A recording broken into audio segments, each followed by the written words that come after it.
Baik, langsung saja kita mulai acara pagi ini ya. Mohon maaf sedikit terlambat karena ada masalah teknis. Jadi kita malam ini akan membicarakan tentang mural sebagai salah satu media baru di kalangan masyarakat di perkotaan untuk media-media komunikasi yang baru. Nah, pagi ini susunan acara kita adalah setelah pembukaan ini nanti akan ada sedikit sambutan dari Bapak Agustinus Agus Setiawan selaku Wakil Rektor 1 bidang akademik di Universitas Pembangunan Jaya. Kemudian setelah itu nanti langsung akan kita lanjutkan dengan diskusi tentang mural ini yang akan disajikan oleh Bapak Ratno Suprapto. Beliau adalah dosen di Universitas Pembangunan Jaya dan nanti akan dipimpin oleh Kang Budi Darmawan. Kang Budi Darmawan sebagai moderator. Kang Budi Darmawan ini adalah salah satu staf juga di Universitas Pembangunan Jaya. Baik, sebelum kita memulai acara pagi ini, ada baiknya kita berdoa menurut agama dan kepercayaan kita secara mandiri. Berdoa mulai.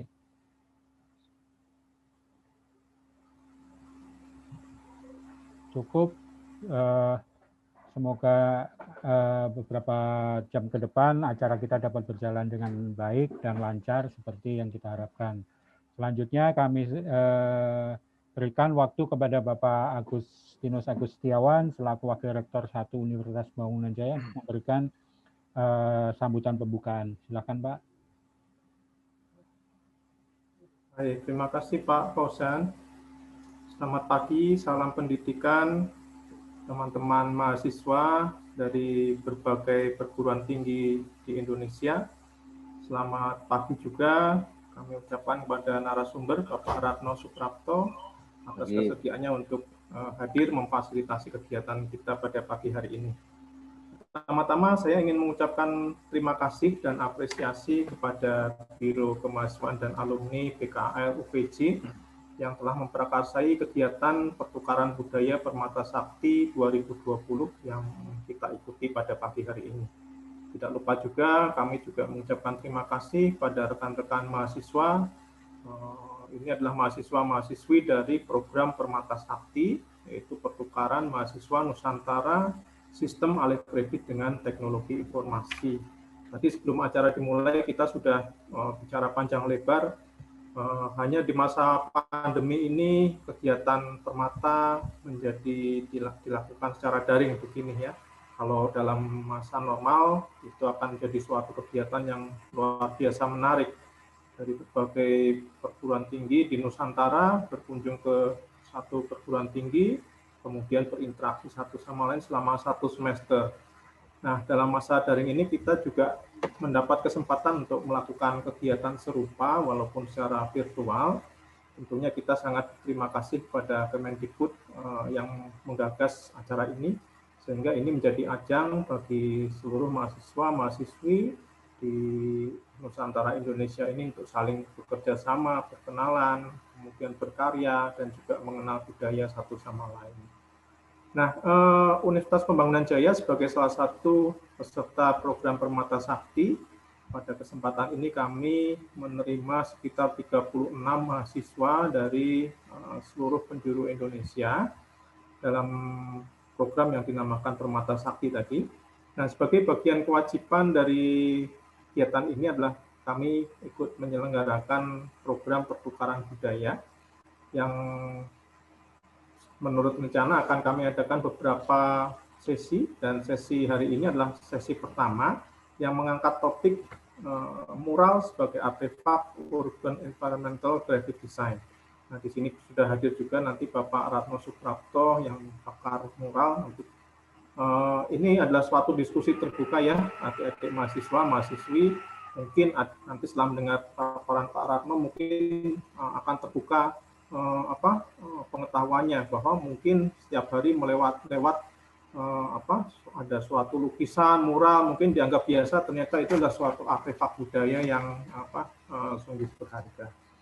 Nah, rekan-rekan mahasiswa, Bapak Ibu dosen juga yang saya hormati, kegiatan tukar menukar budaya yang sebentar lagi kita ikuti ini tentunya memiliki arti penting dan strategis dalam upaya menjaga dan melestarikan budaya Indonesia yang kita kenal tentu sangat kaya budayanya, sangat beragam bentuknya, yang mungkin kita juga tidak hafal satu persatu ya, tapi mungkin melalui kegiatan ini kita jadi mengenal. Nah, akhir kata saya ucapkan selamat berinteraksi, selamat bertukar pikiran, dan tentunya selamat menikmati acara ini hingga selesai. Demikian sambutan saya, terima kasih, selamat pagi.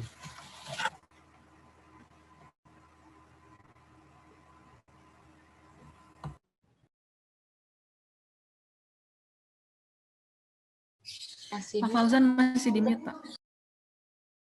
Oke, terima kasih Pak Agus, dan selanjutnya untuk tidak memperpanjang waktu lagi, kita akan segera memulai sesi diskusi ini. Diskusi nanti akan dipimpin oleh Kang Budi. Sebelumnya saya akan coba memperkenalkan dulu Kang Budi. Ya, Kang Budi Darmawan, sarjana ilmu komunikasi, lahir di Sidoarjo tanggal 24 November. Nah, sebentar lagi ulang tahun nih. Sarjana ilmu komunikasi dari Universitas Pembangunan Jaya, lulus tahun 2020 ya. Memiliki keahlian di bidang marketing communication, public relation, dan sosial media. Pengalaman pernah dia sebagai freelance master of ceremony di beberapa kegiatan, beberapa acara, kemudian pernah menjadi sales and marketing di Swiss Bell Hotel Internasional Manowari, pernah menjadi public relation di Net Media Tama Televisi, dan memiliki pencapaian di luar studinya, yaitu sebagai program komunikasi lingkungan terbaik di UPJ tahun 2019, sebagai Kang Tangerang tahun 2019, sebagai Duta Pajak Provinsi Banten tahun 2019, dan juara 2 Kang Banten tahun 2020. Untuk selanjutnya kami persilakan Kang Budi mengambil alih acara ini. Saya persilakan. Oke, terima kasih banyak Pak Fauzan. Saya ucapkan selamat pagi untuk yang terhormat Bapak Agus Setiawan dari Wakil Rektor 1 Universitas Pembangunan Jaya, dari Biro Kemahasiswaan dan Alumni Universitas Pembangunan Jaya, Mbak Mega, Pak Fauzan, dan Mbak Eka, dan juga narasumber kita yang sudah hadir hari ini, ada Faratno Suprapto.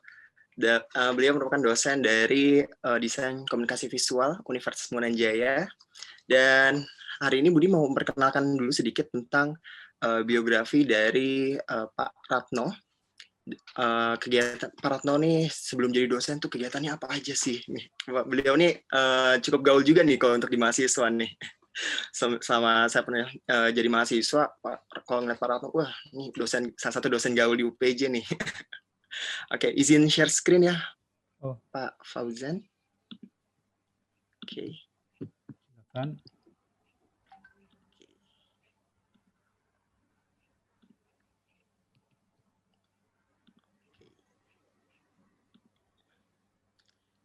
Ini dia. Ini berikut sedikit informasi mengenai Bapak Ratno Suprapto. Beliau merupakan dosen dari Desain Komunikasi Visual Universitas Pembangunan Jaya, di mana beliau lulus dari S1 di program studi Desain Komunikasi Visual Universitas Pasundan Bandung pada tahun 2000. Kemudian untuk S2, jenjang S2-nya beliau di tahun 2006 di Magister Desain Institut Teknologi Bandung dan lulus tahun 2008. Kemudian juga melanjutkan pendidikan di bidang desain untuk tahun 2011, kesempatan untuk melanjutkan studi desain di Victoria University of Wellington, New Zealand. Kemudian bergabung dengan Universitas Pembangunan Jaya sebagai dosen sejak tahun 2014. Kemudian, oke, sebentar. Kemudian yang berikut penelitian yang sudah dilakukan juga sama Pak Ratno, yaitu mengenai di bidang desain, yaitu mengenai kajian dan analisa metafora visual dalam iklan televisi melalui pendekatan semiotik, kemudian penelitian mengenai pendekatan gaya iklan televisi unik, selling proportion, dilanjutkan dengan melakukan penelitian identitas visual logo klub-klub sepak bola di Liga 1 di Indonesia, kemudian juga penelitian lainnya yaitu mengenai analisa ilustrasi sampul cover CD musik metal Indonesia. Waduh, ternyata musik metal juga nih Pak Ratno suka nih. Kemudian latar belakang budaya melalui pendekatan semiotik, kemudian juga penelitian yang sedang dan masih dilakukan yaitu mengenai city branding melalui huruf atau tipografi. Kemudian ini beberapa publikasi dari Pak Ratno, udah cukup banyak juga ya publikasinya bahkan sampai ke luar negeri. Dan kita langsung saja untuk penyampaian materi dari Pak Ratno sebentar ya. Oke. Selamat pagi Pak Ratno. Apa kabar Pak? Selamat pagi, kabar baik. Terima kasih Kang Budi. Iya Pak. Selamat pagi semuanya. Selamat pagi Pak Agus dan teman-teman lainnya. Pagi Pak. Oke, hari ini kita akan menyampaikan. Hari ini boleh dong Pak ceritain sedikit tentang materinya tuh mau mengenai apa sih hari ini? Ini kan kita beragam nih. Oke, materinya hari ini kita akan share tentang masalah bagaimana mural kemudian menjadi salah satu artefak dari subkultur, terutama yang nanti akan dibahas adalah mengenai artefak-artefak mural yang muncul dari urban perkotaan. Nanti di situ akan dibahas mengenai gaya, kemudian gaya ungkap bahasa rupanya di situ, terus kemudian bagaimana kita cara melihat dan mempersepsikan suatu visual tentunya, dan juga ada banyak lagi lah yang nanti akan dibahas di sini tentunya. Oke, mungkin sebelum penyampaian materi Pak, boleh dong Pak ceritain sedikit kenapa sih materi ini tuh penting untuk diangkat gitu. Ya, oke. Ini sangat penting karena melihat perkembangan pola, kemudian perkembangan infrastruktur, kemudian berkembangnya environmental di perkotaan, tentu saja ini akan memberikan dampak terhadap perubahan tata ruang lingkungan ya. Bagaimana misalkan perkembangan infrastruktur baik di sini ataupun di daerah lain itu tentu saja akan membuka ruang-ruang komunikasi yang baru ya. Tentu saja di situ juga memunculkan suatu subkultur yang baru. Setiap ada peradaban urban akan selalu muncul di situ suatu suburban baru ya. Dan suburban itu memang sifatnya dinamis juga beragam ya. Dan yang akan dibahas di sini bagaimana munculnya komunitas-komunitas mural yang menjadi bagian dari suburban ini mampu melihat suatu space atau ruang yang tadinya tidak berfungsi kemudian dirubah menjadi satu ruang untuk berkomunikasi di situ sebagai alat untuk menyampaikan pesan. Dan itu menggunakan environmental ruang publik yang ada di sekeliling kita gitu. Ya. Okay. Itu yang menariknya gitu. Jadi ruang yang tadinya hanya sebagai fungsi kemudian dipindahkan menjadi sebagai media dan akhirnya memunculkan estetika yang mempercantik tata ruang kota akhirnya. Seperti itu.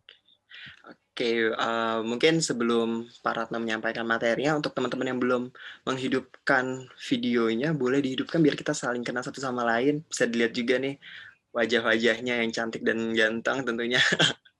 Dan juga untuk teman-teman semua yang mau bertanya nantinya, boleh dipersiapkan pertanyaan terlebih dahulu karena nanti kita akan ada sesi tanya-jawab di ending setelah Pak Ratno menyampaikan materinya. Kepada Pak Ratno, kami persilakan untuk menyampaikan materinya, Pak. Baik. Terima kasih, Kang Budi. Iya, Pak. Oke, saya sudah siapkan. Selamat pagi semuanya.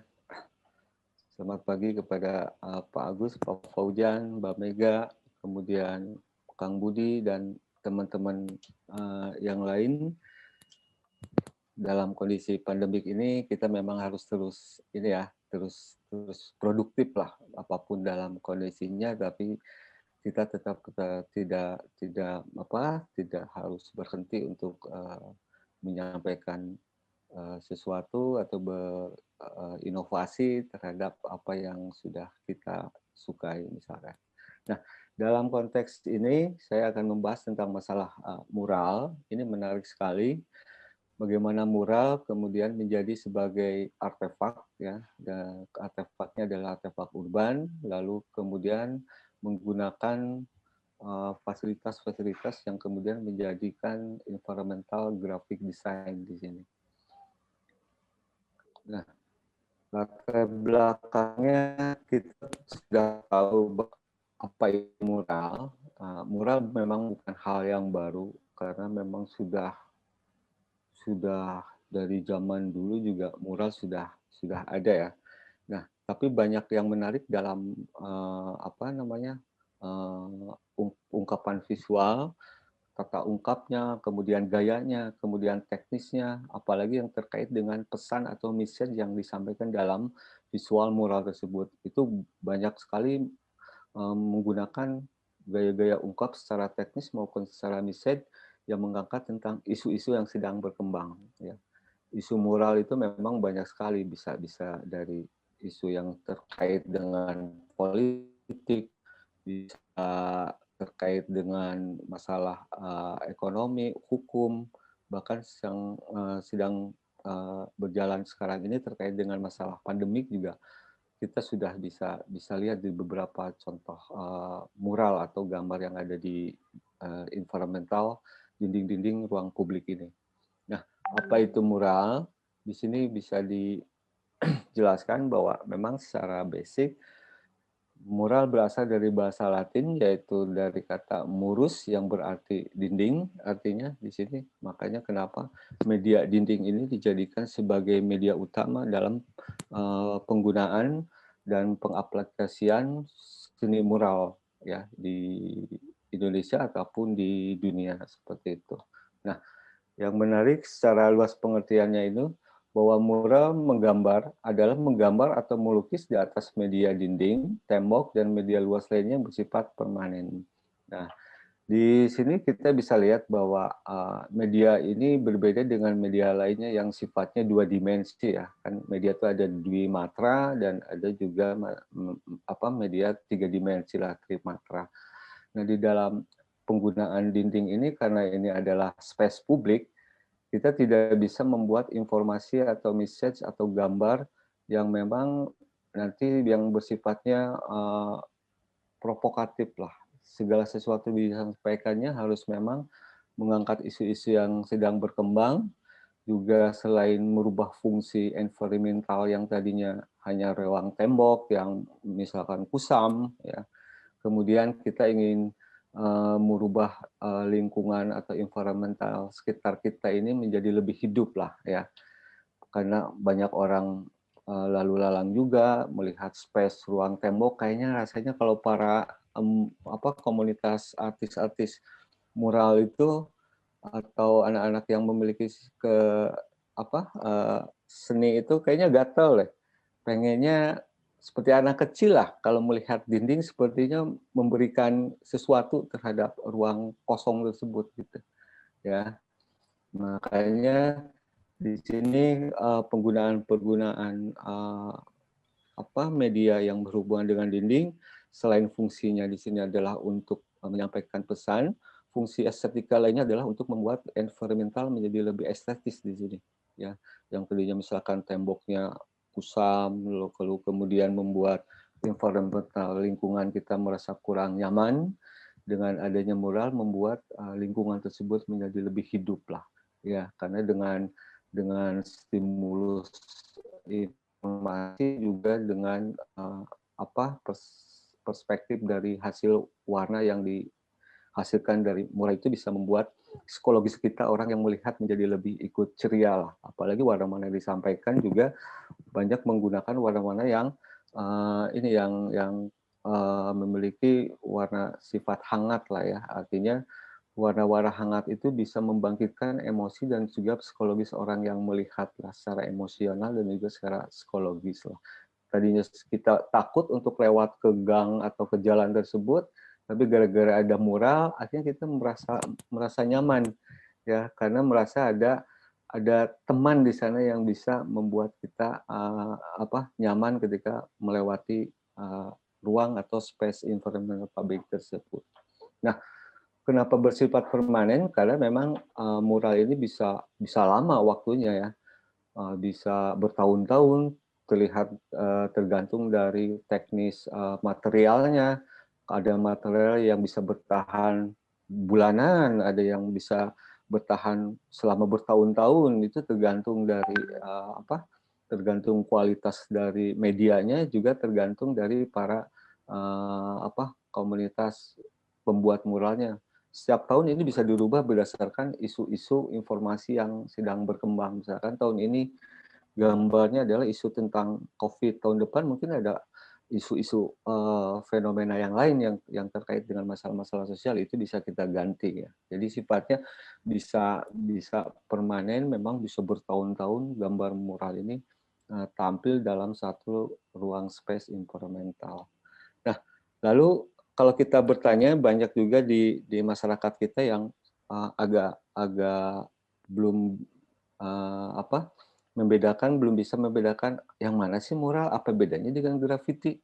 Ya, di sini tentu saja berbeda ya antara mural dan graffiti di sini. Kalau di sini yang disebut dengan graffiti lebih kepada coretan-coretan dinding lah ya, yang banyak menggunakan seperti yang gambar di samping kiri ini. Kalau graffiti lebih banyak visualisasinya bersifat tulisan lah, teks ya. Lalu kemudian teknisnya bisa apa aja, dengan coretan spidol, dengan dengan cat tembok ataupun dengan media-media lainnya.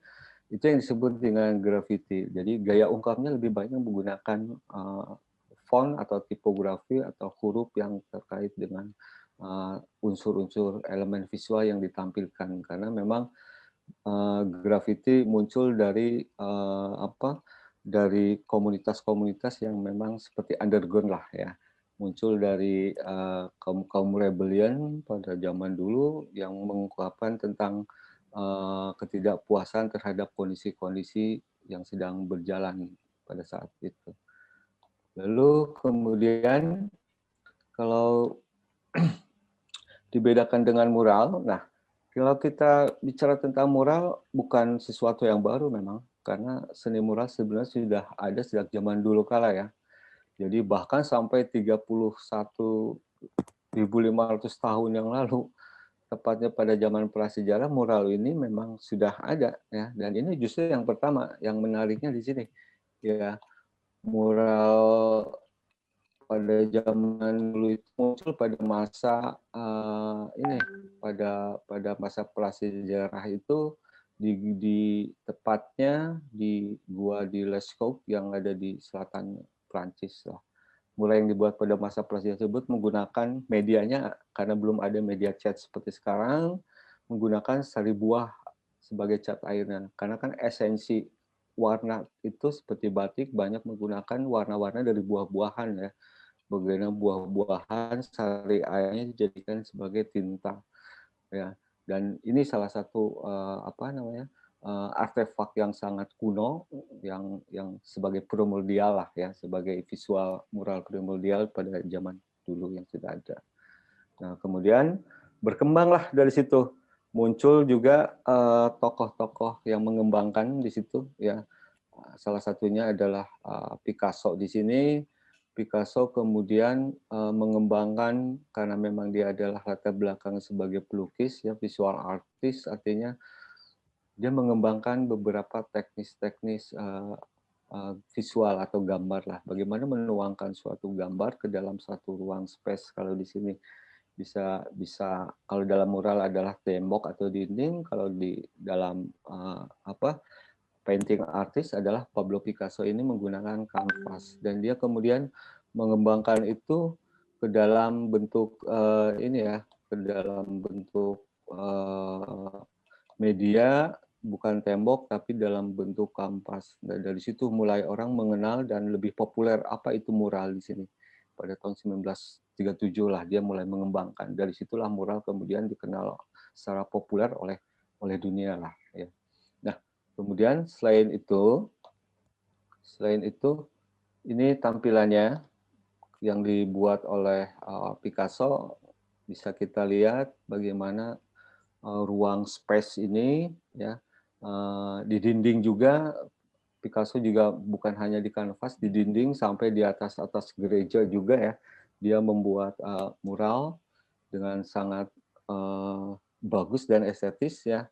Kita bisa lihat bagaimana mural ini, Anda nanti akan bisa melihat bagaimana cara melihat dan membaca gambar yang sifatnya panjang seperti itu.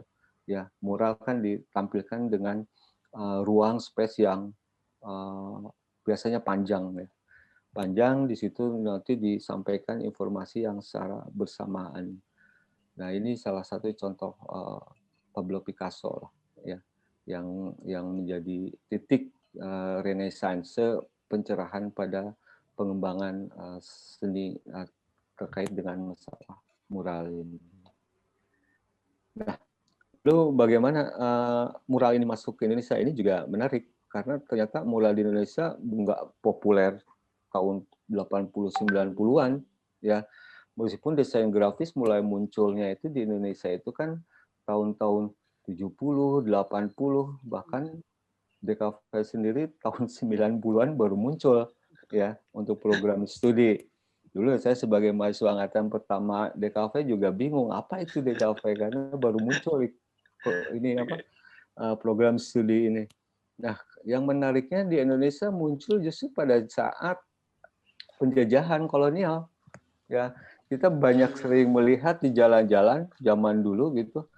Merdeka atau mati misalkan, itu juga salah satu artefak mural ya dan artefak budaya, dan pada saat itu adalah budaya kolonialisme yang sedang berjalan, dan ini sebagai perlawanan ya dari rakyat untuk rakyat Indonesia tentunya untuk menyampaikan tentang keinginannya untuk memerdekakan diri gitu, melawan kolonial lah, dituangkan ke dalam satu ruang media yang pada dinding ini tentang message informasi yang bisa membangkitkan rakyat Indonesia untuk melawan penjajahan.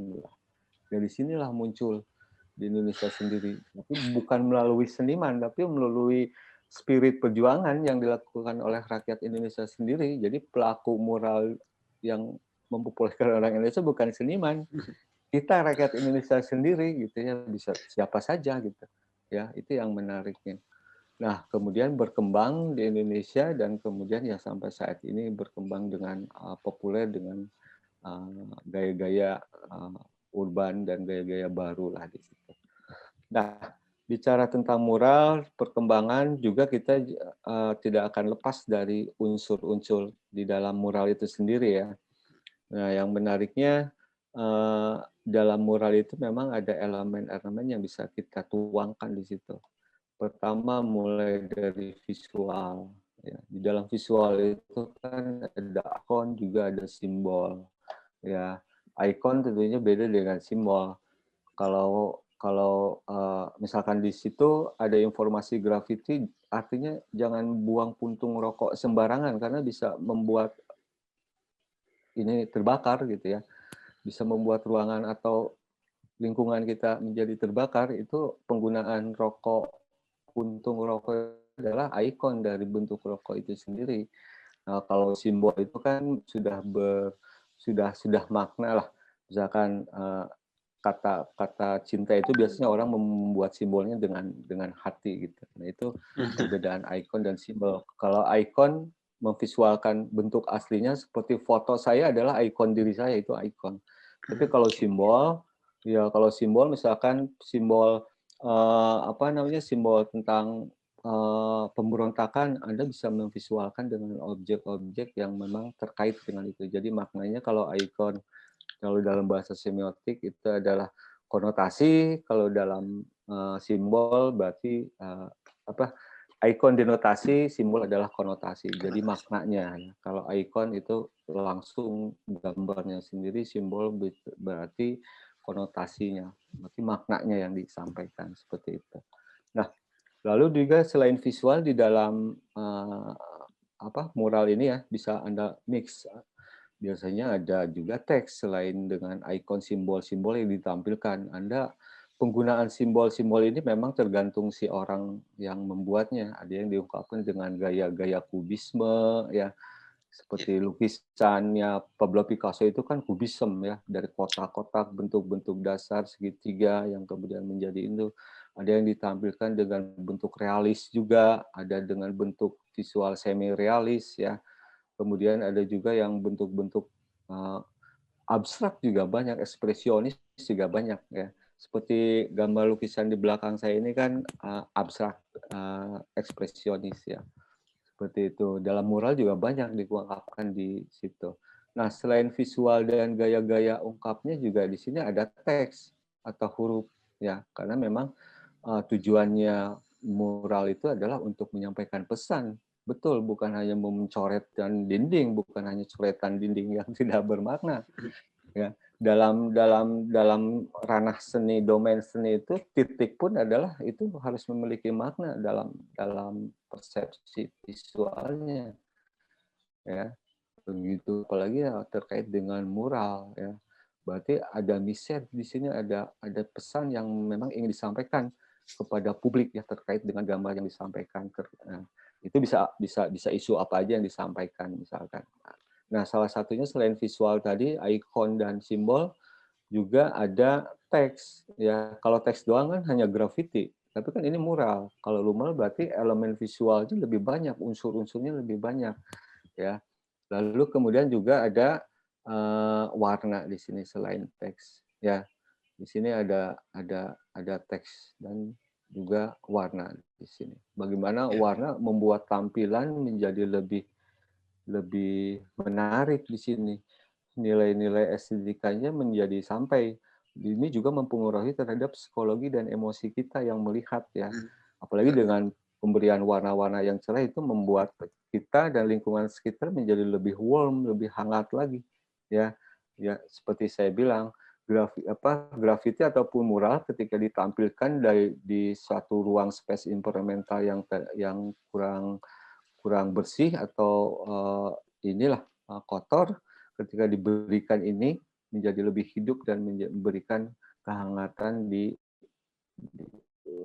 lingkungannya, baik untuk lingkungan itu sendiri maupun kita sebagai masyarakat yang melihatnya. Jadi memberikan nilai tambah di sini ya. Itu secara benefitnya di situ.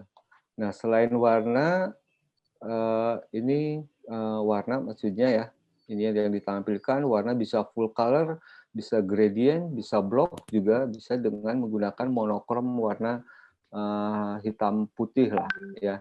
Tergantung makna message kita inginnya menyampaikannya bagaimana gitu ya. Jadi teknis pewarnaan juga banyak, ada yang sistem block ya. Blok itu tidak gradasi, ada yang gradasi karena ingin menampilkan kedalaman dan realis objeknya. Lalu kemudian ingin menyampaikan dengan warna monokrom black and white di sini, itu juga memberikan makna ya. Bahkan gambar yang divisualkan dengan warna black and white itu visual detailnya dan maknanya sangat lebih dramatis dibanding warna menggunakan objek berwarna. Karena kalau ingin melihat warna detail, rubah warnanya ke warna hitam putih. Itu detailnya sangat, gambar itu objeknya terlihat akan sangat detail di situ. Ya. Nah, lalu selain itu gaya dalam mengungkapkan mural juga ternyata menarik di sini untuk kita bahas ya. Yang pertama adalah dalam gaya ungkap visual mural ini ada yang disebut dengan gaya naturalis perspektif moment of name atau NPM lah, moment of name. Moment of name ini adalah suatu gaya ini ya, kalau dalam konteks historinya bahwa semua orang masyarakat Yunani ketika berpikir antropos, di mana semua didasarkan pada manusia atau menggambar apa yang dilihat mata, itu yang digambar, itu yang disebut naturalis ya. Nah, kebanyakan budaya-budaya atau cara pandang orang Eropa itu adalah menggunakan MPM ini ya. Bagaimana ini dikaitkan dengan kayak Anda baca komik itu kan sebetulnya Anda menggunakan panel ya atau frame. Jadi ada batas waktu di situ. Ketika gambar diberikan panel berarti ada batas waktu dan ruang di situ. Seperti gambar di sini atau gambar yang ada di dalam komik lah ya. Dari panel 1 ke panel 2 itu ada penggalan. Nah, penggalan-penggalan itu kan membatasi ruang dan waktu di situ. Nah, ini yang disebut dengan gaya NPM lah yang banyak dipakai dalam media komik atau media-media lainnya sendiri. Tapi kelemahannya dia membatasi ruang dan waktu gitu, nggak bisa menceritakan gambar message yang panjang gitu. Bagaimana kita ingin menyampaikan sesuatu yang panjang, tapi lewat gambar 2 dimensi. Kalau lewat TV sih oke, kita bisa melihat dengan detail ya, gambar yang bisa menjelaskan perjalanan kita dari mulai bangun tidur sampai kita tidur lagi lah ya, seperti slice of life lah gitu kan. Tapi ini dalam satu panel gitu ya. Nah, kalau gaya NPM ini seperti ini ya, dikotak-kotakin lah ya. Jadi satu kotak ya udah informasinya beda dengan kotak yang lain atau dengan panel yang lain. Panel ketiga ya message dan informasinya udah beda lagi. Nah, ini yang disebut dengan gaya visual bahasa rupa yang disebut dengan NPM di sini. Jadi seperti gambar still image di mana gambarnya dipenjarakan dalam tanda kutip dalam sebuah bingkai frame. Jadi ya ruang dan waktunya hanya bisa kita baca pada saat itu saja gitu, atau kejadian sekuen itu aja yang kita lihat. Nah, berbeda dengan gaya satu lagi ya. Nah, yang gambar satu lagi adalah ini ya, yang NPM ya. Di sini ya, bagaimana masing-masing punya panel sendiri, makna message sendiri, ininya juga sendiri, ruang waktunya, ya kejadian sekuennya juga bercerita ya sekotak itu aja udah, nggak bisa disambung ke sini. Karena ketika nyambung ke panel 2 itu udah beda informasi gambar dan pesannya udah berbeda gitu ya. Nah ini cara pertama dalam gaya ungkap mural itu. Nah, ada yang kedua, ini biasanya Eropa ya, Eropa menggunakan perspektif cara menggambar seperti ini, karena mereka senangnya mengkotak-kotakan kan budaya mereka kan, kaum atas di sini, kaum menengah di sini, kaum ini di sini, memang kotak itu basic yang diciptakan oleh manusia gitu, satu-satunya bidang dasar yang tidak diciptakan manusia itu adalah lingkaran gitu, yang lainnya ciptaan manusia, segitiga, kotak gitu, ya. Lalu kemudian selanjutnya ini yang menarik adalah RWD nih, ruang waktu datar. Ini budaya Indonesia sebetulnya. Budaya Timur itu banyak menggunakan cara berkomunikasinya, bagaimana orang-orang Timur itu suka menceritakan dari A sampai Z, sering bercerita gitu kan dengan satu sama lain gitu, sering ngobrol, bahkan dituangkan ke dalam seperti infotainment itu sebetulnya basicnya dari ruang waktu data dan basic budaya masyarakat Timur gitu ya, bukan Indonesia saja Timur itu berarti. Nah, yang menariknya ini adalah sistem RWD menggambar dari berbagai tempat, arah, dan waktu. Gambar yang dihasilkan berupa sekuen yang bisa terdiri dari beberapa adegan, yang seperti tadi. Adegan saya bangun tidur, sampai saya mandi, kemudian saya pakai baju, dan saya nonton TV, kemudian saya pergi misalkan ke kampus, saya bisa tuangkan dalam satu space ya, yang mana space itu tidak saya penggal seperti panel tadi, berjalan aja terus ya, berjalan aja tanpa ada frame atau tanpa ada potongan sekuen yang dipenggal ya ruang dan waktunya. Nah di sini seni visual ini lebih sering bercerita dalam 2 dimensi meskipun wujudnya bisa 3 dimensi. Nah contoh wayang beber dah, ini kan sebagai artefak kuno bangsa Indonesia kan ya, bagaimana wayang beber ditampilkan ya di sini dengan space yang panjang ya dan tanpa ada penggalan tuh ya, dan ini bercerita tuh ya, bercerita tuh sekuennya tuh, kemudian ada gambar-gambar seperti ini 1, 2 seperti animasi yang di still image kan, berarti dia tuh sedang bergerak, dia datang ke sini kemudian dia bertemu dengan yang lainnya, bertemu dengan ininya, mengobrol. Jadi bisa menceritakan ruang dan waktu yang panjang. Dan wayang beber adalah salah satu artefak kuno yang menampilkan teknis menggambar atau konteks bahasa rupanya adalah ruang waktu datarnya. Ini memang budaya Indonesia kan begitu cara berkomunikasinya. Ya. Lalu kemudian ininya nih. Nah, Anda lihat, Anda pernah ke Borobudur pasti. Anda melihat relief Candi Borobudur di situ, ya, yang disebut Kalista Vistara lah, ya. Ini bukan tampilan orang banyak, bukan. Sebetulnya ini berupa media panjang kan, kalau kita ke Borobudur reliefnya itu panjang kan, ya bisa berapa meter, ada yang 20 meter, 30, 40 meter, tanpa ada penggalan di situ. Jadi gambarnya itu panjang tuh. Ya, padahal ini menceritakan itu sedang memanah doang sampai panahnya itu kena. Jadi gambar-gambar banyak itu adalah sekuen. Kalau dalam animasi 1, 2, saya di sini, lalu saya bergerak ke sini, bergerak ke sini, bergerak ke sini, bergerak ke sini. Cuma ditampilin semua. Kalau bikin animasi kan begitu. Sekuen frame 1 sampai frame 10-nya, kalau ada 10 frame ditampilin kan berarti gambarnya bertumpuk semua. Nah, zaman dulu sudah berpikir begitu, sudah berpikir animatik ya, seperti zaman-zaman dulu tuh. Jadi proses perjalanan itu disampaikan dalam bentuk relief-relief candi, makanya disebut Kalista Vistara. Kalau saya bedah gambar ini nanti seperti ini. Saya bedah misalkan, nah ini saya analisis, saya bedah. Gambar 1 itu sebetulnya layernya ini. Jadi ini sistem teknik di Borobudur itu cukup kompleks. Teknik layer, teknik overlay juga masuk di sini. Selain tadi ruang dan waktunya juga ya. Jadi ada teori relativitas di sini di Borobudur tuh. Ya, gambar 1 itu ketika ini ya Buddha Gautama ini bergerak ya, dia siap-siap mau manah nih ya, menerangkan imaji jamak. Imaji jamak itu gambar banyak lah artinya ya. Gambar yang diulang adalah gerakan, bukan jumlah, tapi gerakan gitu. Dia mau bergerak dari kiri ke kanan, mau manah gitu ya.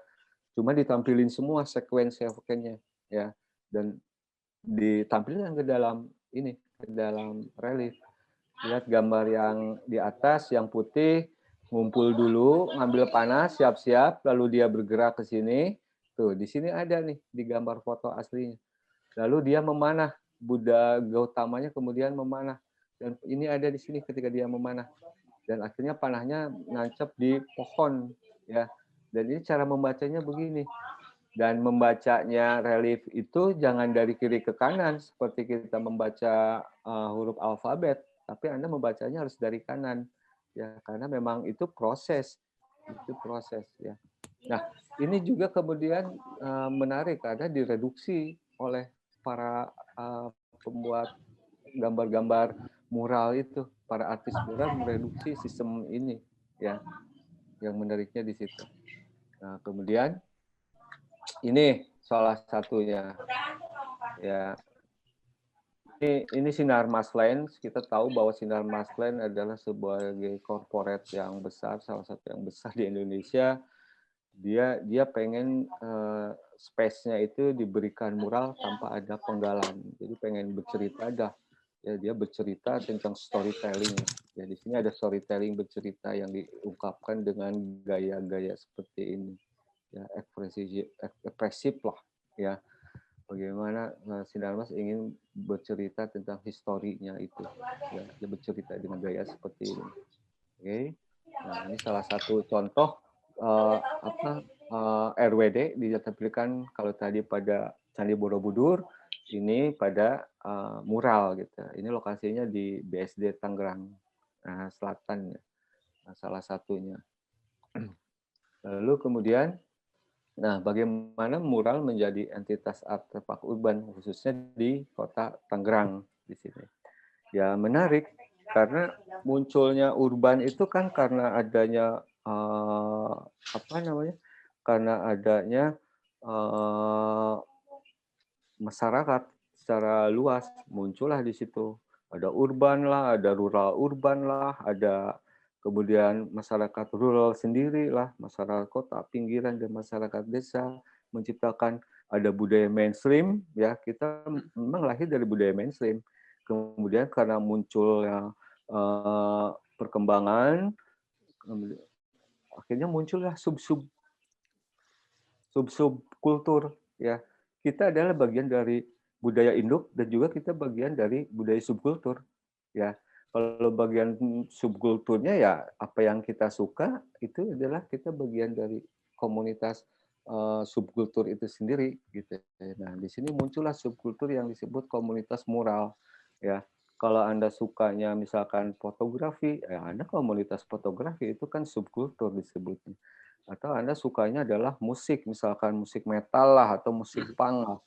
Iya, itu subkultur gitu. Anda punya artefak, punya ideologi di situ, punya fanatisme, punya misi ingin yang disampaikan, bahkan punya media dan punya fashion gitu. Ya, punya fashion. Ya, kita bisa melihat identitas mereka melalui fashion atributnya tuh. Selain dengan karya-karya atau dengan gaya-gaya mereka itu sendiri misalkan. Nah, munculnya komunitas di sini. Kalau di Tangerang Selatan memang ada yang namanya Volker. Volker ini komunitas orang yang suka bikin ini ya mural gitu, yang banyak karya-karyanya di Kota Tangerang Selatan ini yang membuat karya-karya ini, memberikan misi dan bagusnya itu kebanyakan misinya tentang lingkungan, Iya, betul. isu-isu lingkungan. Ayo kita karena hidup di kota pasti perilaku manusianya kan tidak semuanya sama gitu. Ada yang sadar buang sampah, ada yang enggak gitu. Nah, ini bagusnya itu anak-anak mudanya ini menyampaikan isu-isu moralnya itu tentang masalah kebersihan lah. Ya, ayo hidup bersih lah gitu ya. Perilakunya kita rubah karena ini buat kita sendiri. Nah, itu yang menariknya gitu. Konsisten sampai sekarang. Ya, namanya komunitas Volker di sini. Nah, ini salah satu karya-karyanya bagaimana environmental graphic design atau EGD ini adalah sebagai media ruang berkomunikasi lewat grafis. Tujuannya adalah untuk memberikan informasi dan tentunya selain fungsi juga membuat ruang estetika environmental menjadi lebih indah lah atau lebih menarik. Ya, nah, ini salah satunya. Lalu kemudian muncul subkultur juga di sini ya, yang tadi saya bahas ya, kenapa muncul mural dalam domain urban ini ya gara-gara munculnya subkultur ini ya. Lalu kemudian teori lainnya juga Chris Barker menyebutkan bahwa memang subkultur adalah satu konsep yang terus bergerak, sifatnya dinamis di sini ya. Si pelakunya kita juga adalah pelaku subkultur ini, kita akan selalu bergerak dengan apa yang kita sukai gitu ya, dan kita akan terus mengembangkan inovasi-inovasi apa yang kita sukainya gitu ya, kita tuangkan ke dalam media-media yang memang terkait dengan komunitas tersebut. Nah, di sini juga ini keterlibatan mahasiswa UPJ ketika bergabung dengan komunitas Volker di Tangerang Selatan ya. Kita membuat karya di depan apa tuh Beekceng ya. Di situ ada stasiun kereta, kemudian ada space yang sangat panjang. Waktu itu saya membuat sketsnya dan ukurannya kurang lebih 50 meter dan teman-teman mahasiswa DKV UPJ dibantu dengan komunitas Volker se-Tangerang, bahkan se-Indonesia ngumpul waktu itu para pelukis graffiti tingkat-tingkat ininya, seniornya gitu. Mereka ikut berpartisipasi ya, karena melihat keterkaitan dan melihat bahwa ada space ruang di depan mall yang menjadi lintasan masyarakat untuk dari stasiun ke mall atau dari stasiun untuk dijemput ke ini ya, berangkat kerja ya Pak ya, kerja atau pulang, dan itu volume orangnya sangat banyak, bisa dihitung ribuan ya dalam satu hari itu yang melewati itu, dan itu sangat baik untuk memberikan informasi. Ketika ada volume orang lewat banyak, berarti akan banyak orang melihat informasi tersebut, dan di situ ada space kosong yang biasanya menyeramkan, gelap gitu ya, kita berikan mural. Dan waktu itu kita iniin testimoni video, mereka sangat menyukai orang-orang yang lewat gitu. Jadi lebih hidup. Yang tadinya perasaan takut kalau lewat, ketika ada mural itu sendirian jadi nggak takut gitu. Ya, itu memberikan nilai tambah secara psikologis lah. Ya, bahwa mural memberikan nilai psikologis pada kita yang melihatnya, selain memberikan nilai estetika pada environmentalnya gitu. Ya, beberapa karyanya yang ada di Tangerang Selatan yang terkait dengan isu yang ada di Tangsel itu seperti ini. Kepedulian terhadap lingkungan Kota Tangerang sendiri misalkan, ya. Lalu kemudian isu tentang plastik ini yang sedang kita yang Volker dan teman-teman sedang angkat itu tentang masalah plastik. Memang ya kita tahu sendiri bahwa dampak penggunaan limbah plastik itu sangat panjang usianya, sulit untuk direduksinya. Kita sedang ini menyampaikan isu-isu terkait masalah plastik. Gitu. Berhentilah menggunakan plastik, gunakan media-media lain yang tidak merusak lingkungan. Gitu. Ya, lalu bagaimana ditampilkan dengan gaya yang satir, gayanya tuh ya seperti menyampaikan informasi, padahal seperti karena warna membuat cerah, padahal ini satir visual gitu. Ya, karena ada tokoh binatang monkey di sini. Karena monkey punya perilaku dengan orang-orang yang suka membuang sampah sembarangan, kita bisa analogikan dengan perilaku monkey lah. Ya, orang yang suka membuang sampah sembarangan ya kayaknya punya masalah dengan perilakunya tentunya. Ya, si monkey ini dijadikan simbol artinya. Ya, dijadikan simbol sebagai duta untuk isu tentang masalah plastik ini di lingkungan kita tentunya. Ini juga, nah ini yang saya ceritakan tadi. Ini panjang sebetulnya. Ini setengahnya aja belum ini. Ya, ke belakangnya itu panjang banget di sini. Dan media yang dibuatnya itu medianya memang ada mix method. Sebelah kiri dengan menggunakan cat, ya, cat tembok dengan tinta pigmen, lalu gunakan koas yang di selatannya, yang sebelah sininya menggunakan pilox gitu. Ya. Ya bagaimana teknis pengerjaannya, ada sketsanya, kita bikin dulu sketsa, ukuran sudah jelas karena kita dikasih langsung oleh pihak yang terkait, pihak Bintaro dan PJKA-nya kan, ini stasiun ya wilayahnya PJKA, kita pun izin diberikan ini, kita ukur semuanya. Oke, terputus ya. Oh, terputus nih sepertinya nih. Mohon maaf ya. Kita coba menghubungi Pak Ratno. Menarik ya teman-teman ya materinya mengenai mural. Mungkin bisa disampaikan dulu kalau ada pertanyaan. Iya. Untuk teman-teman yang ingin bertanya, boleh memberikan pertanyaan di kolom komentar. Atau nanti pada saat Pak Ratno selesai menyampaikan materi, kalau ada yang mau bertanya tinggal bilang aja di kolom chat, saya mau bertanya, nanti saya akan kita akan memberikan, boleh di unmute dan bertanya langsung. Dan ada jangan lupa pertanyaan dari Ricky, kalau mau bertanya boleh secara lisan ya? Iya, boleh. Nanti setelah Pak Ratno menyampaikan materi ya, Mas Ricky ya. Belum Dan masuk untuk teman-teman, lagi ya? Oh, udah. Belum masuk lagi ya? Belum. Untuk teman-teman jangan lupa juga untuk mengisi daftar hadir ya, absensi yang sudah di-share oleh Mbak Eka.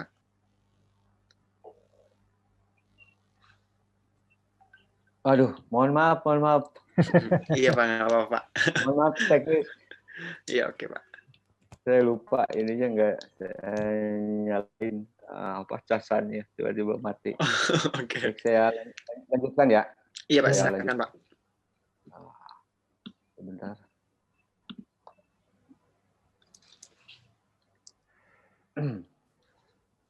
Baik, saya lanjutkan. Nah, ini salah satunya isunya adalah tentang tetap tentang kebersihan konsisten. Tahun ini kita ingin mengangkat tentang masalah isu lingkungan ya, karena memang masalah lingkungan ini sangat berdampak dan sangat kritis pada saat ini. Ketika infrastruktur pembangunan mulai banyak dibangun, kita lupa bahwa kita sebagai manusia adalah penerima manfaat dari perkembangan infrastruktur, tapi kita juga lupa bahwa kita ikut memberi sumbangsih dan kontribusi terhadap ini dampak lingkungan yang terkait dengan masalah sampah ataupun plastik pada saat ini. Ini ditampilkan gayanya juga gaya satir, secara visualnya juga tanpa ada penggalan, semuanya nyambung gitu, tapi image-nya beda-beda di situ. Ya, ini ada tentang simbolnya, tentang kebersihannya, bagaimana sampah juga ikut bicara, pohon kalau bisa ngomong juga ikut bicara, sebetulnya jagalah kami misalkan, ya. Binatang juga kalau pohon di main, dia ikut juga bercerita di situ. Warna-warna di sini adalah menceritakan tentang dinamisme kehidupan urban. Lalu ada background bangunan juga sebagai simbol urban. Ada wanita di sini sebagai simbol urban, ya, simbol urban yang banyak menggunakan plastik. Kalau riset, wanita lebih banyak menggunakan plastik dibanding laki-laki.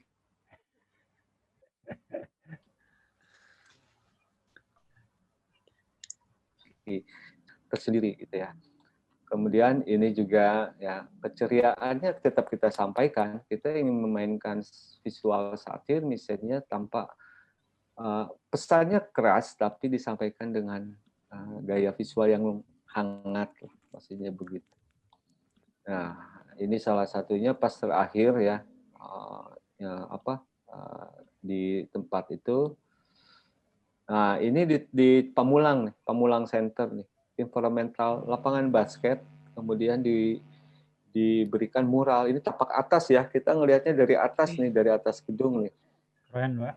Ini membuat bukan hanya mau nambah lingkungan menjadi memiliki tambah environmentalnya dengan graphic design ini, tapi memberikan nilai tambah buat kehidupan lain warga setempat. Gitu.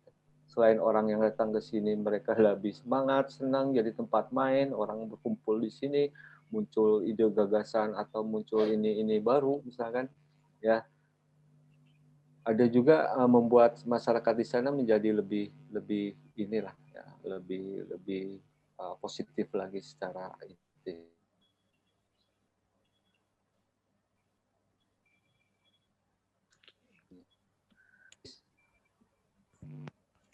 Nah, oke, ini juga ya tetap kita sampaikan tentang kebersihannya konsisten dalam pandemik ini, masa pandemik nih, ya masih tetap kita konsisten memberikan informasi tentang masalah kebersihan gitu. Ya, ini juga banyak juga di kota-kota urban lainnya yang punya infrastruktur jalan tol pasti ini, ya.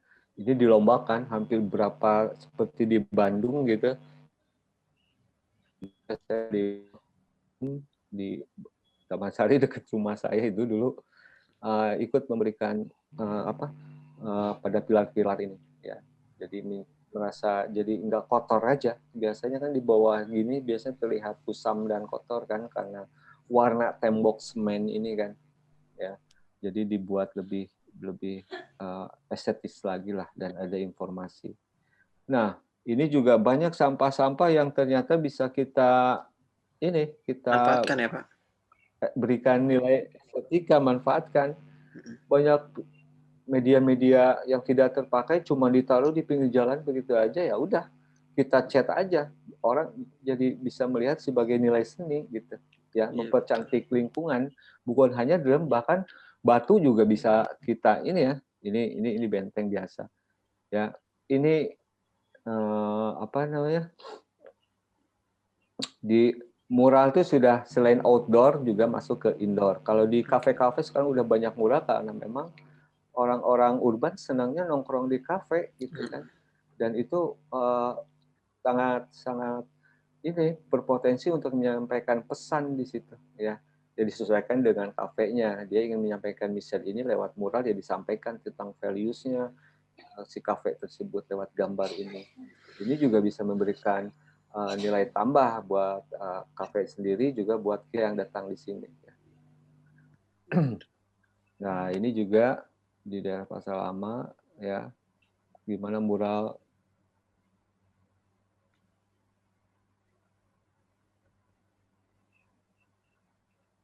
kemudian, nah ini pun menarik nih. batu ini tadinya batu bekas bangunan jalan tol gitu, ya patahannya daripada nggak ada yang angkut, maksudnya nggak ada yang mindahin, dihancurin enggak, bikin visual, sampah visual lah gitu ya.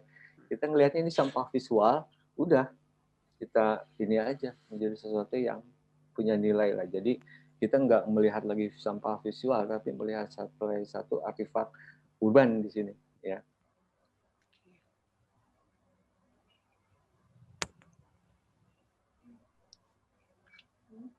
Lewat gambar. Lalu selanjutnya, ya ini juga lah environmental yang jelek, tembok belum di ini, ketika diberi mulai mural jadi lebih bermakna, ya, jadi lebih hidup lingkungannya seperti itu. Dan ini teman-teman DKV UPJ sedang baru selesai yang lalu lah di daerah Pamulang, Tangerang Selatan, membuat mural ya untuk daerah-daerah ini. Bahkan di komplek perumahan saya pun pernah dibuatkan mural oleh mahasiswa DKV dengan panjang sekitar 40 meter lah. Ini juga di Pamulang, teman-teman mahasiswa DKV, namanya Himanya Kamadeva kan, DKV UPJ.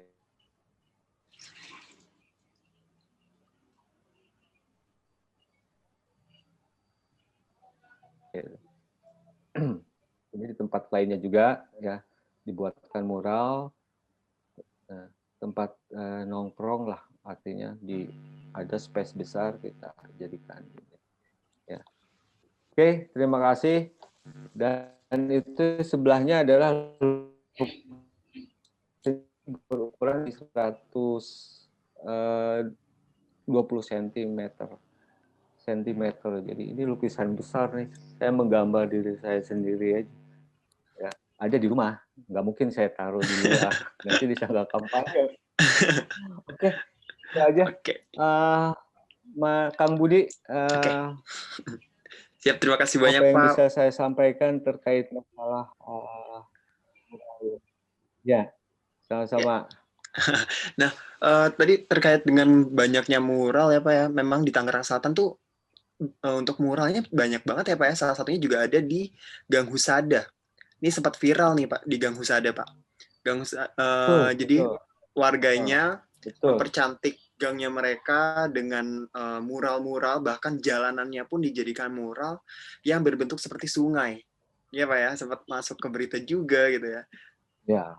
Nah, selain itu juga salah satu tempatnya di Jakarta itu ada Kalijodo ya Pak ya.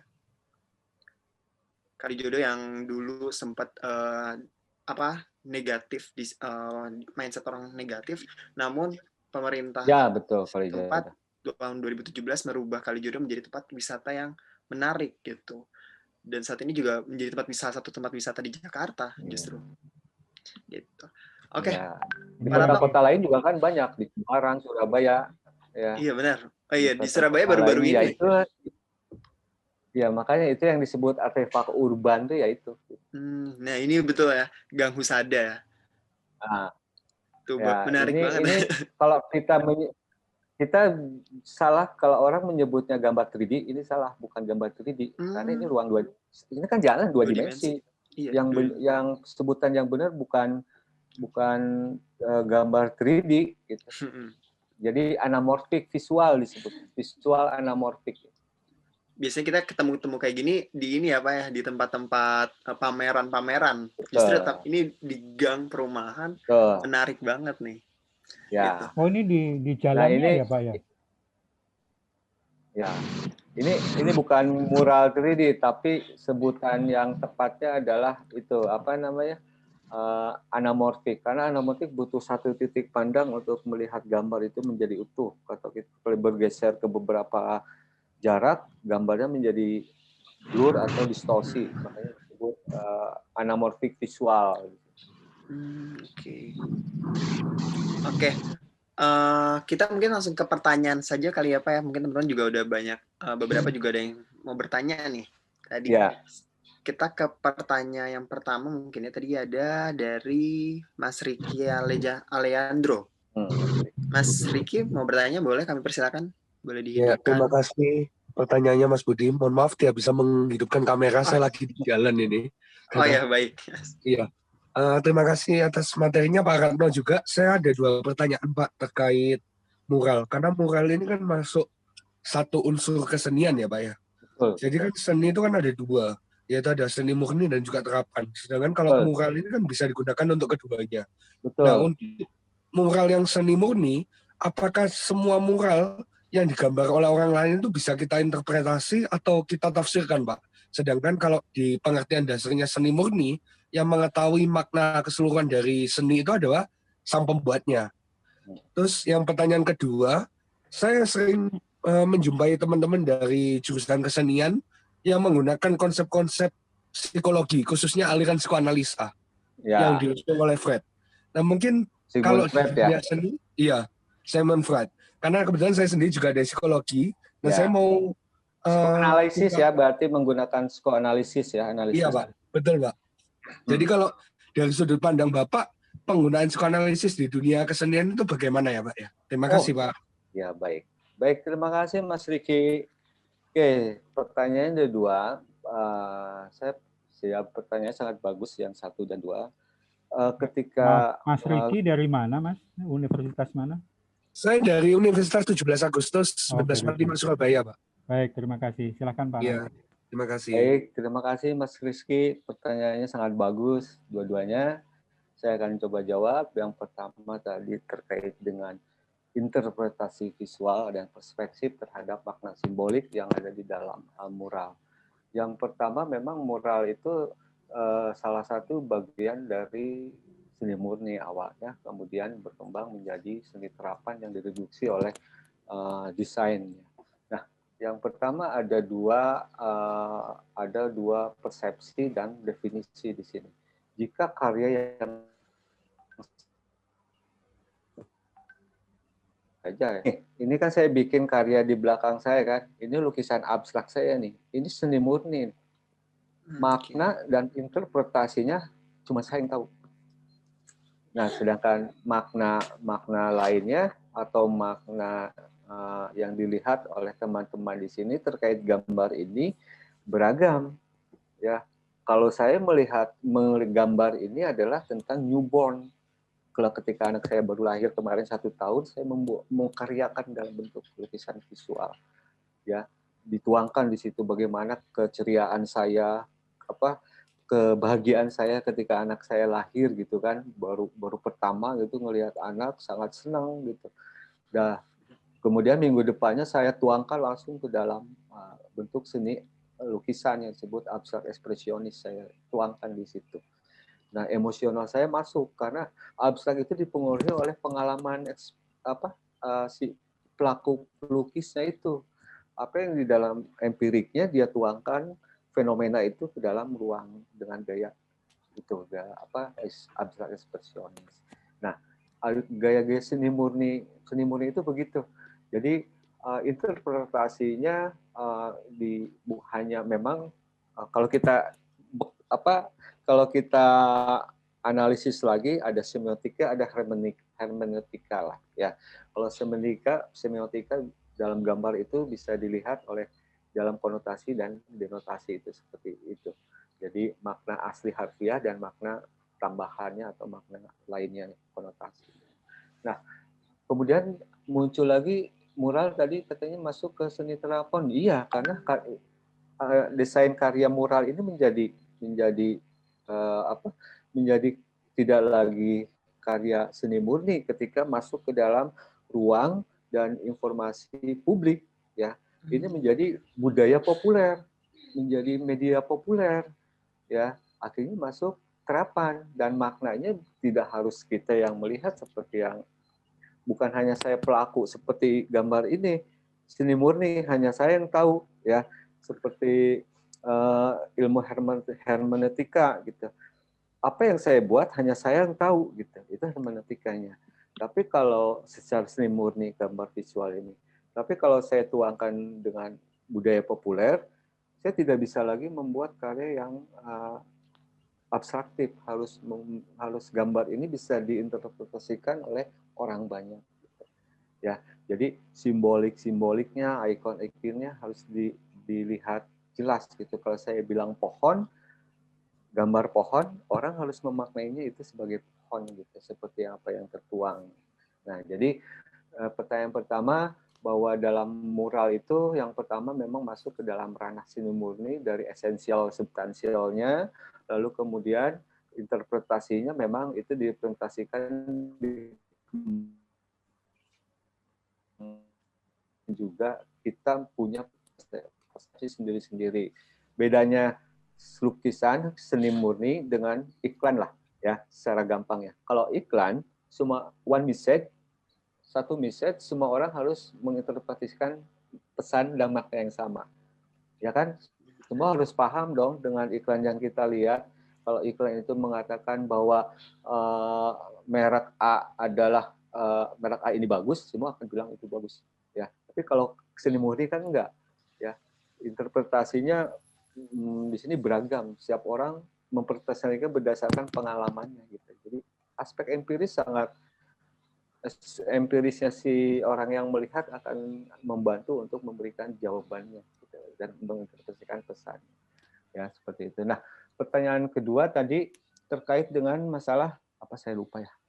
Yang ini ya, kayak psikologi gitu ya. Nah, psikoanalisis ya. Psikoanalisis.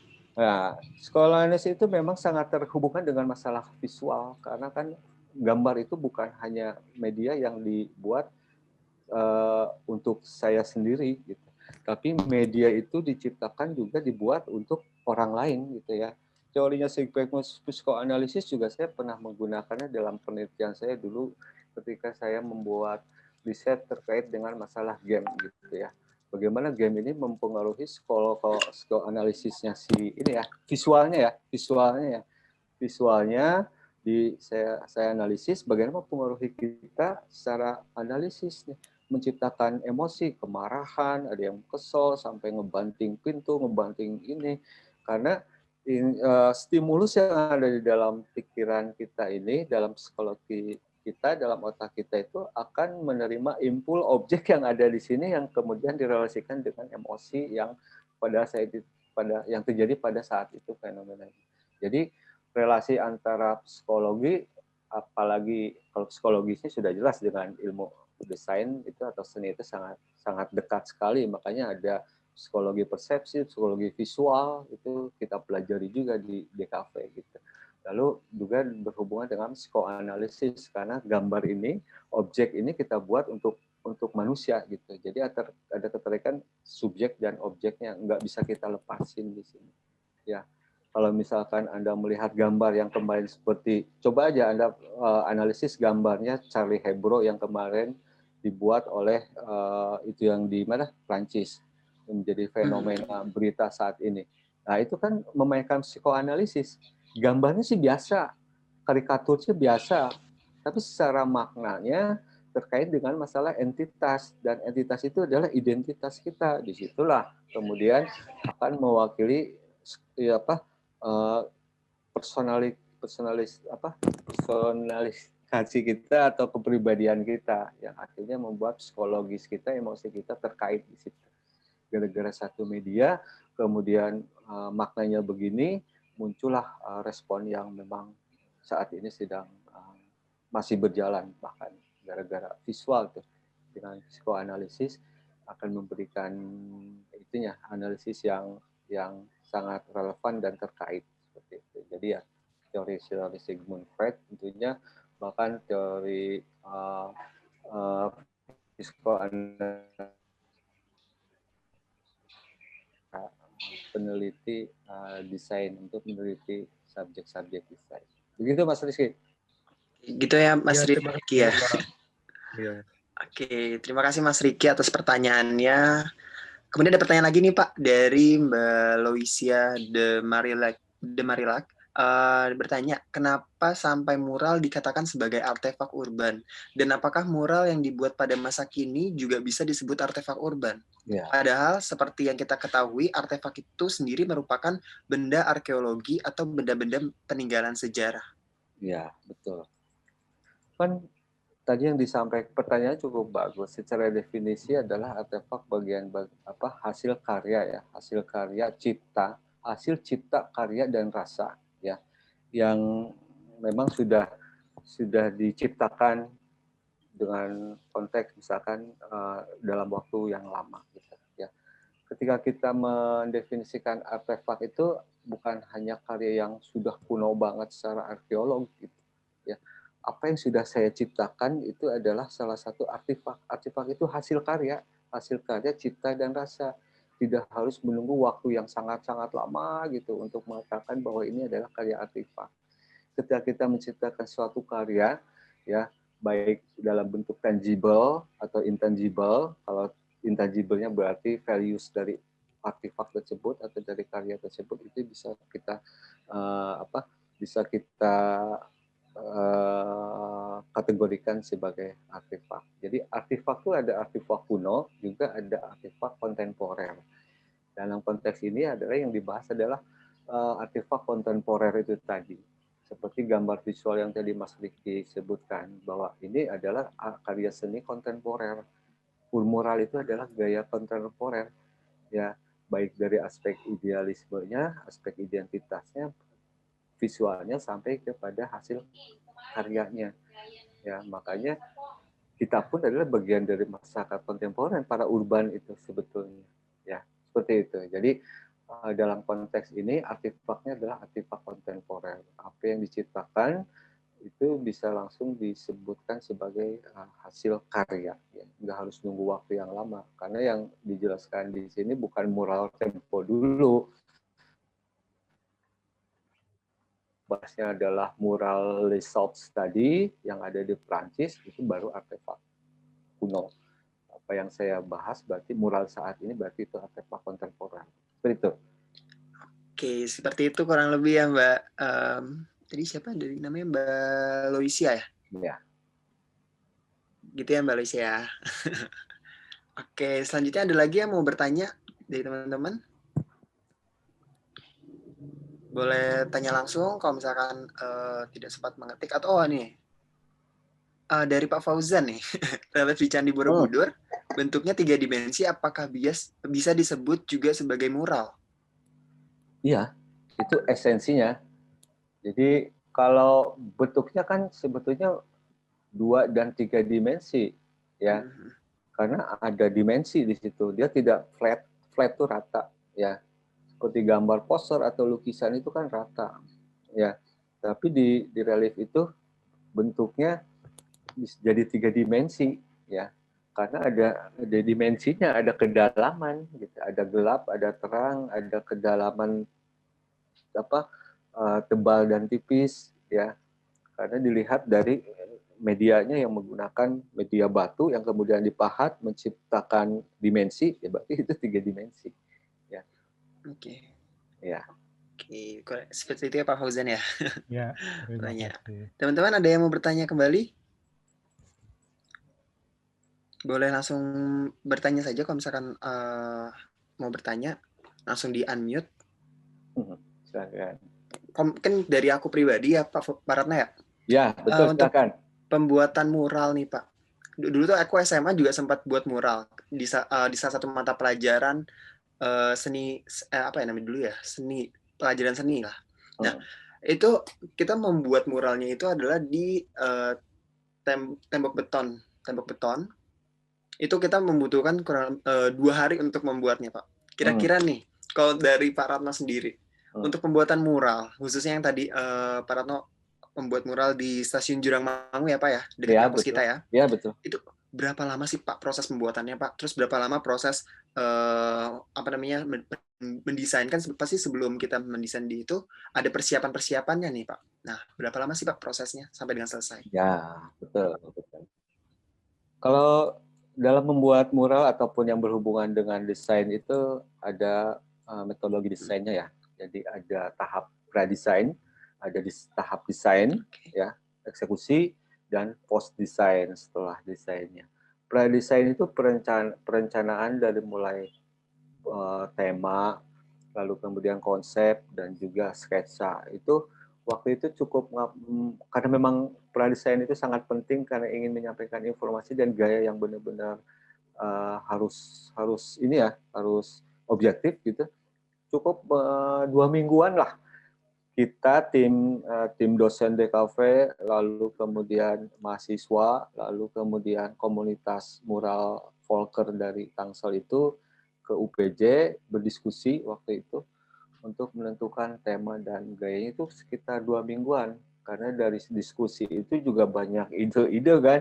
Iya. Ada yang pengen begini, nah sulit untuk menyatukan ide-ide itu pada gitu ya, Pak. bagus-bagus gitu. Bagus-bagus. Nah, akhirnya kita bikin alternatif desainnya lewat sketsa dulu, dari sketsa dipindahkan ke komputer di Illustrator dan di Photoshop ya. Berdasarkan skalanya, berarti skala sekian panjang ya kita skalakan 1:10 misalkan. Lalu kita buat dummy-nya. Jadi difoto dulu, hasil gambar desainnya kita tempelin pura-pura seolah-olah sudah jadi gitu. Itu dummy visualnya. Nah, untuk pradesain itu menghabiskan waktu sekitar 2 mingguan lah. Ya, secara intens gitu.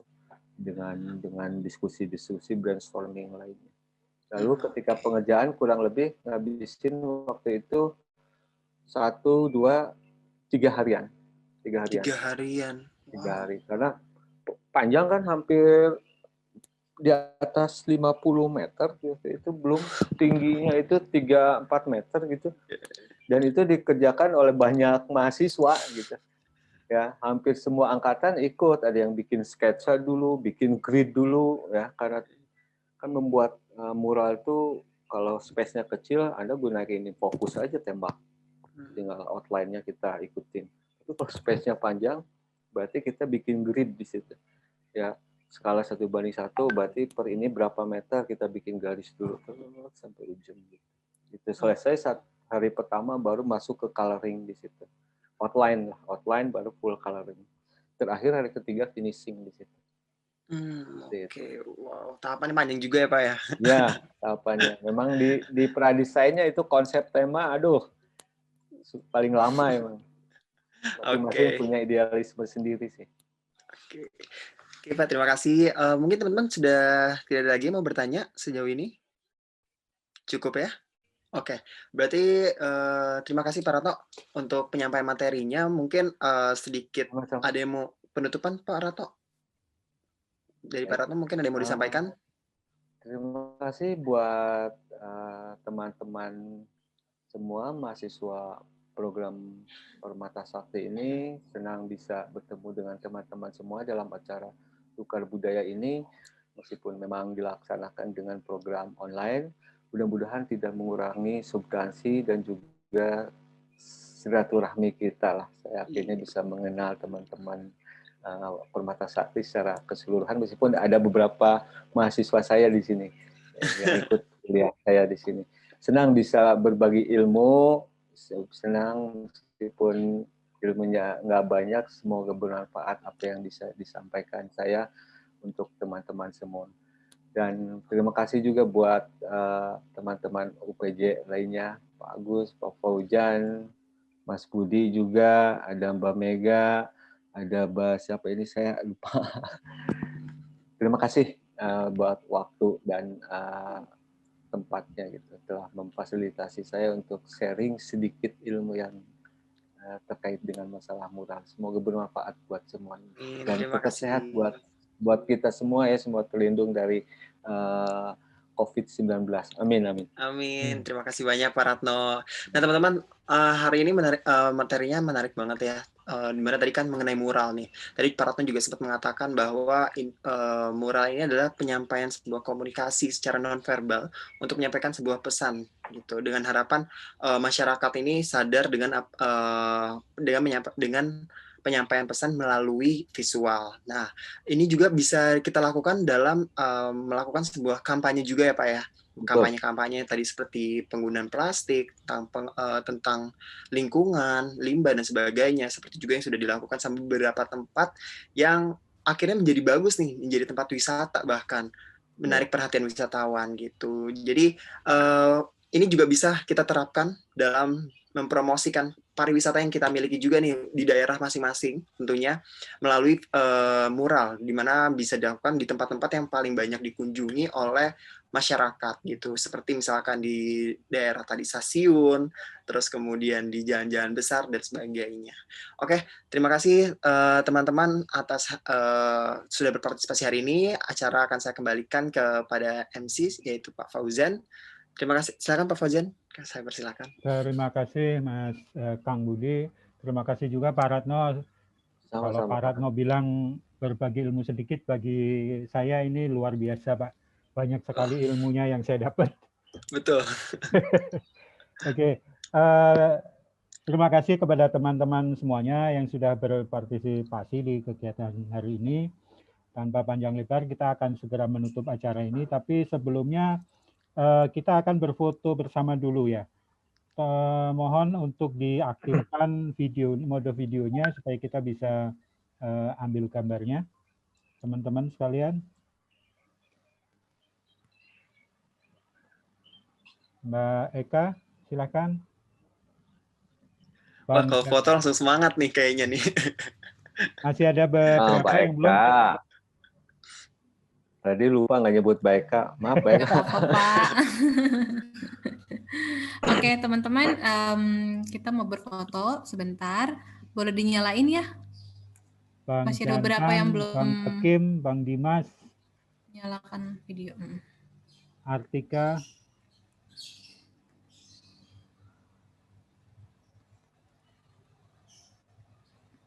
Oke, kita minta jempolnya ya supaya tidak kelihatan seperti foto. Ya, oke, 1, 2,